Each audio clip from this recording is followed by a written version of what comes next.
Ka-Express, handa ka na bang mabigla? Dahil ang Gilas Pilipinas na ipapadala ni Coach Tim Cone sa FIBA Asia Cup 2025 ay hindi na ang towering frontcourt force na kinasanayan nating iparada. Sa halip, isang mas maliit, mas mabilis at mas mautak na lineup ang unti-unting binubuo. Isang sistema na posibleng pumaligtad sa traditional na laro sa Asia. At bakit nagkakaganito? Simple, wala si Kai Sotto. At mukhang hindi rin 100% si Junmar Fajardo. Ang dalawang higante ng Philippine basketball na sanay magbibigay sa atin ng paint presence at interior dominance ay parehong hindi maasahan ngayon sa kanilang full capacity. At sa totoo lang, wala nang ibang big men sa bansa ang kasing galing o kasing influential ng dalawang ito.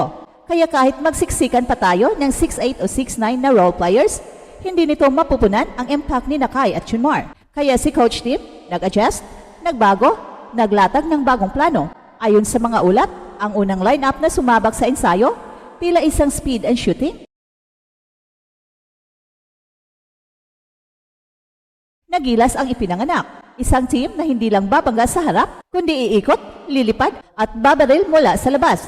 Small ball, fast-paced, spacing and switching, yan ang bagong DNA ng Gilas sa ilalim ng pangyayaring ito. At sino ang mga mukhang magiging haligi ng sistemang ito? Eto ang early signs. RJ Abarientos, crafty point guard, deadly shooter, lightning quick sa transition. Renz Abando, athletic wing, elite cutter at energy guy, may 3-point range. Xavier Lucero, versatile, switchable defender, stretch for potential. Troy Rosario, veteran stretch big, reliable scorer sa corners, and pick and pop threat. Well, hindi ito ang typical na Gilas frontcourt. Wala rito ang towering shot blocker o bruising post scorer. Pero ang meron tayo, quick closeouts, ball movement, at shooting sa bawat sulok. Sa modernong basketball, lalo na sa international play, speed kills. At yan ang gustong gamitin ni Coach Tim bilang sandata. Ka-Express, napansin mo ba? Hindi na height ang pinapabigat ng Gilas. This time, basketball IQ, shooting accuracy, and movement off the ball ang binibida. Habang ang ibang Asian countries ay patuloy pa ring umaasa sa post-ups at zone presses, ang Pilipinas mukhang lilipad sa tempo. Iikot ng mas mabilis kaysa kayang sundan ng depensa. Pero sapat ba ang bilis at shooting para tumbasan ang kawalan ni Kai Sotto at Junmar Fajardo? O baka naman, dito mismo magugulat ang buong Asia.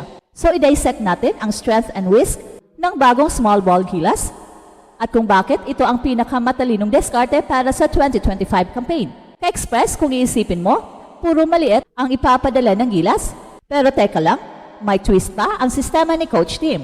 Kaya kahit bumitaw na tayo sa full height advantage ni Kai Sotto at Junmar Fajardo, hindi ibig sabihin na wala tayong poste. Sa halip, ang sentro ng atake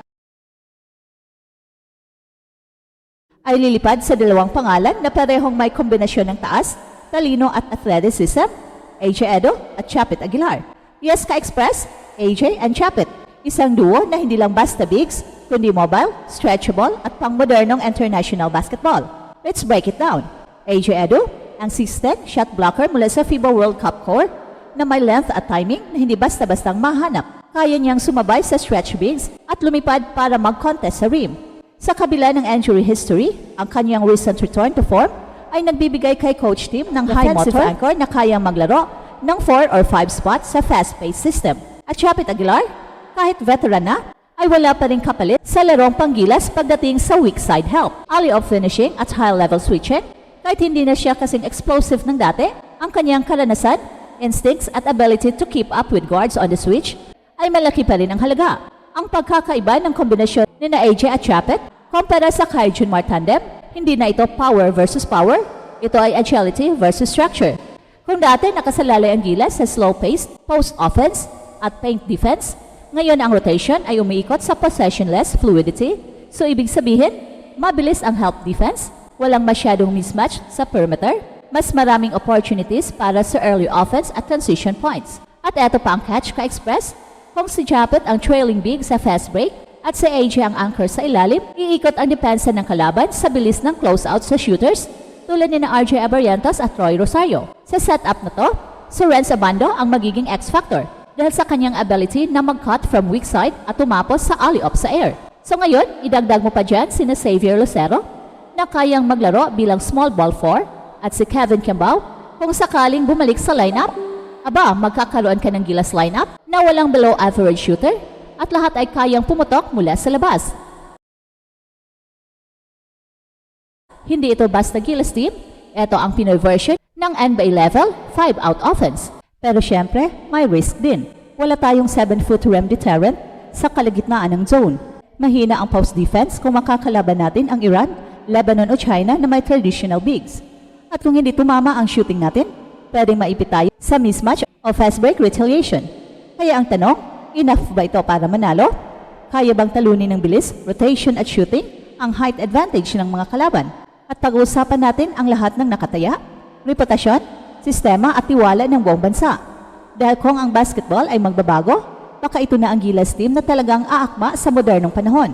Ka-express sa bawat desisyong ginagawa ng coaching staff ng Gilas Pilipinas, hindi lang line-up ang pinag-uusapan, nakataya dito ang reputasyon ng buong basketball program, ang sistema ni Coach Tim Code at higit sa lahat, ang kumpiyansa ng sambayan ng Pilipino sa pambansang kupunan. Kaya't ang desisyong mag-pivot sa traditional size heavy rooster tungo sa mas maliit pero mas mabilis, mas matalino at mas versatile na team ay isang revolutionaryong hakbang, isang all-in na sugal sa modernong basketball. Isipin mo ka-express, umasa tayo sa height, tapang at power game sa tuwing magpapadala tayo ng Gilas team. Laging ang tanong, sino ang magbabantay ng 7-footer ng kalaban? O sapat ba ang big man rotation natin? Pero ngayon, binabago ni Coach Tim ang narrative. Hindi na tayo nagtatago sa height advantage. Hindi na tayo reactive sa kung anong meron ang ibang bansa. Tayo mismo ang magdidikta ng tempo. Tayo ang gagamit ng bilis para durugin ang structure ng depensa nila. Hindi ito simpleng adjustment. Ito ay paradigm shift. Sa halip na sumabay sa opensa ng kalaban, ipinipilit natin ang mismo sistema natin sa kanila. Small ball with speed, spacing, switching at modern flow. Ginagamit ang kakulangan sa size bilang kalamangan sa bilis. Ginagamit ang kakulangan sa post-game bilang rason para mag-facilitate ng mas maraming movement o open threes. Pero ito rin ang dahilan kung bakit mataas ang stakes. Kapag hindi umabra ang shooting, pwedeng mawalan tayo ng opensa. Kapag nabutas tayo sa paint, mahirap habulin ang rebound battle. Kapag wala si Coach Tim sa peak health niya, baka mawala ang leadership anchor. Pero kung magtagumpay tayo, ka-express, baka ito na ang blueprint ng susunod na henerasyon ng Gilas. Isang national team na hindi na umaasa lang sa kung sino ang malalaki, kundi kung sino ang pinakaangkop sa modernong laro. Isang Gilas na kayang makipagsabayan kahit sa small ball units ng South Korea, run and gun ng Japan, o spread offense ng China. At tandaan mo, hindi lang ito tungkol sa pagkapanalo. Ito ay tungkol sa pagsubok ng bagong paniniwala. Paniniwala na ang Filipino brand of basketball ay hindi lang tapang kundi talino, hindi lang puso kundi diskarte. At ito ang Express Info na kung saan bawat kwento, ginulat ang mundo. Don't forget to like and subscribe.